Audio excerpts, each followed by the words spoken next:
Welcome back to another video. Today's video is going to be pretty short. If you remember in our last video, when we were looking at our tests, we realized that we were actually using one database, and since our tests are now using our database, um, when we run our tests, we are actually wiping everything and running all our tests and to make sure that they would come back as what we expected. There's going to be huge issues if we run these tests using our actual real production data. And so instead of doing that, or even our development data as we work on our machine, so instead of using the same database, we actually want to set up a test database. And so I've actually set that up for us today, and we're just going to walk through some of the changes. This is still, I think there's still going to be some more work as we work with this database config, especially as we start to migrate outside of just our local environments. So let's look at what we actually have here. We used to have a full config, these data source options, and with our full config name. And that's where we would return here. In our new process, we're still using mostly the same features. However, we have a new variable, and that's going to be our database is actually going to come from an environment variable. And so typically this was Postgres before, and that'll remain for when we're actually running our real app. But when we're running our tests, we actually I already created another database that was simply create database test. And so that's already made, and we'll go into our package. We'll see here when we run our tests, we're going to Docker Compose run API.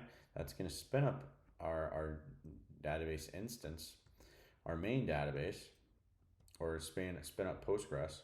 And then within that, we're actually going to specify, so we'll run our test watch, and then as an environment variable, we're actually going to always specify this test variable, or this test database that we just created. And then when we npm start on our local machine, we'll actually go and use Postgres still. So the interesting thing, and I think we'll have to, we'll want to make this a little bit easier, but for now, I think we can keep it as is. Remember, our test database is actually empty. There's nothing in it. Unlike, actually, it looks like we do have things in there, and that's probably because I have not ran our revert.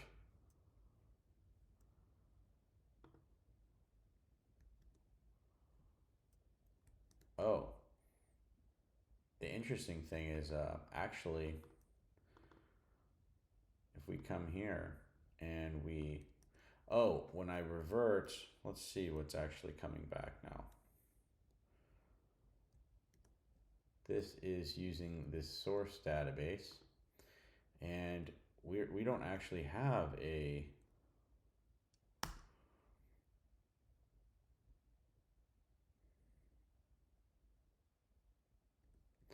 let's actually see where this is reverting from currently. So this is actually still using our default database, and that's because we're not specifying something. So I think instead of what we can do here is within our config, when we don't have this process provided, if process is not provided, we'll throw a new error, and we'll just throw a database environment variable is not set. So when we try to actually run our migrations again, we should see an error, and that's perfect actually. And so I guess Postgres will actually always default to this when a database is not provided, probably meaning we should rename our database from Postgres to something like default, but we're not going to do that now. So what we'll do is we actually need to migrate both sources here. So we can do this database, provide this variable when we run npm like this, and like this. We'll see if this actually works. npm run module not found. Okay. So what we'll do instead of this, and we'll work on how we're actually going to do this in the future. We're going to just kind of hard code this and do our migrations. So for now, we'll duplicate this, comment this guy out. We'll call this Postgres. We're going to migrate up our real database. So we'll see that come back. This is actually great. This is better than just demonstrating. And then we'll come in here and we'll do our test. And you'll see that our test, this is actually, we did not revert on that. So we'll revert, and we should see that these tables start to come back. So let's revert everything here. This is modify task and task completion. So now we just got rid of the completion table. And so if we refresh this, we should see these go away. And that's perfect. That's exactly what we wanted. So if we run these migrations, we should see these tables show back up and everything running. So we can refresh our tables, and there they are again. So we're going to need to, we'll provide a better way soon on how to get new migrations running. For now, I think this is acceptable at the very least, because we're going to work on some other things as we work on our tests and getting. But the main thing is we wanted to be able to run our tests and distinguish between those two environments.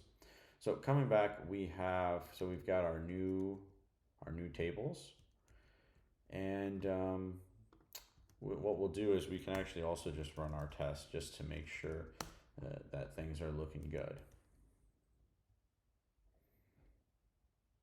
Okay, we're still passing here, and just for the heck of it, we can database connected. We'll say we'll console dot log connecting to database.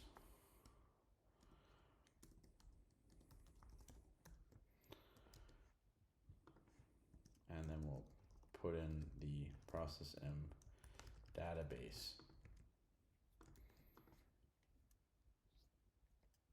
So we should see this connecting to database. So database just, we can actually see it here, but we'll run our test again and we should see which we're actually connecting to. So we are, and we're actually not using the jest. We're not using this database connect. We're actually doing that in our super test and connecting to our database in our app itself. So we can look at our tests here in our routes,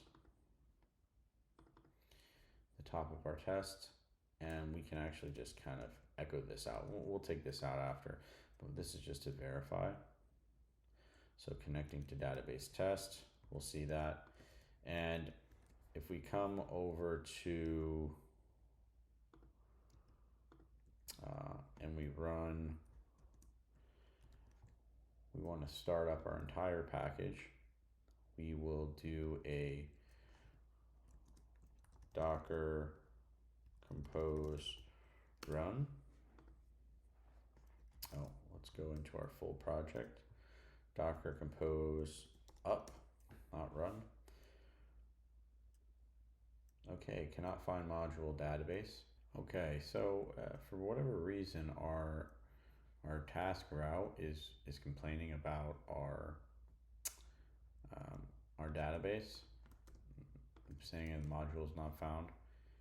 I think we're gonna have to look into RTS config, but we're not gonna do that now. We'll switch this to a relative import just to get past this error. And we'll see another new error. So our database environment variable is not set. So we'll look back at our Docker Compose and we'll see what it's actually trying to run on build. So it's, or we'll go into our Docker file within our API and see what it's actually trying. So we'll see here, we've got all these exposes, but what we don't have set is we can actually come in and provide a database.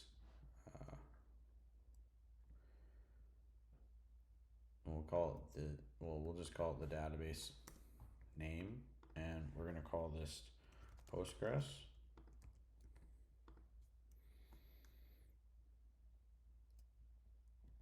And we'll need to re-docker up because we've made that change.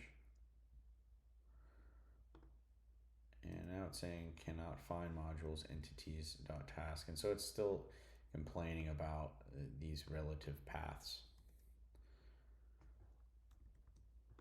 here.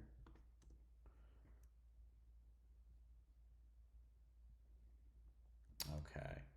And so we are passing now. We'll go to our server and we can double check that this is actually still compiling. So we're here at the server is running it there, and we're listening, we're logging out. Welcome to the Streaks API. Where are we putting that here? Let's put a couple exclamations. We should see that we're restarting.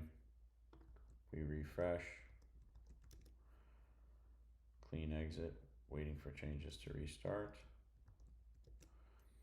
Not seeing us actually restart though, which is pretty interesting. Looking at our Docker file, we can actually see that we just never refactored our server out of our, we're still referencing our app when really our server is running at 3000. So with that, we can re-docker up. We might actually have to, we're gonna have to rebuild because we did switch that Docker file. The good thing is this is our last file, so it's gonna be relatively quick to build. So everything else is cached. So we'll Docker up now. And we are running our server at 3000, and here we go. Now we actually can see that. And there's our changes that we made. So we'll go back into our server, or to our app, clean those out. We should see our changes still going, and there they are. So that's cleaned up. So coming back, we do have one interesting thing, and that's that these are not relative routes for whatever reason. So we'll need to figure out a reason for that still, but not really in the scope of this video. We are starting to find a lot of new things that we can refactor and can do better. And so that's kind of the beauty of this project, all the different ways that we can actually touch our code to make it more in line with what we want. And the bigger the project, the more things like that we get a chance to work and make this really our own. So appreciate you staying with me today, and we'll see you next time.